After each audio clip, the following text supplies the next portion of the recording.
There are 3 ways students can have BrainRush accounts. 1, using their own email addresses. 2, using their Google login if your school uses Google Apps for Education. Or 3, using usernames and passwords that the teacher creates. This tutorial will cover options 1 and 2. Let's start with number 1.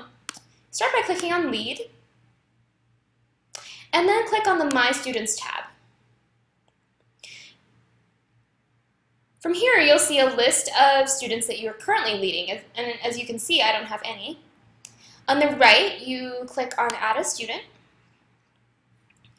and on this side of the page that says My Students will create their accounts, you have a field where you can either type in or copy and paste your student email addresses.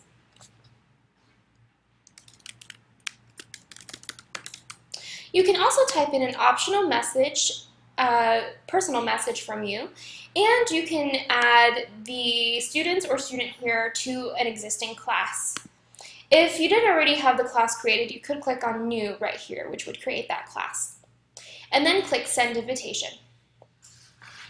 When the student gets the invitation, they can click Accept, and if they don't already have a BrainRush account, then they'll be prompted to create one. Additionally, once they accept, you'll see their name then on your leader dashboard under My Students. Alternatively, if your students have Google Login, you will use the exact same process described here, just instead of regular email addresses, you would type in or copy and paste their Google Login information here.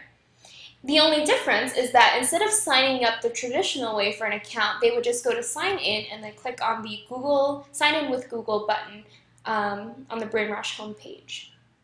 If your students do not have email addresses, you will create usernames and passwords using the Create Multiple Student Accounts function on this side of the screen. And please see the separate tutorial on how to do this.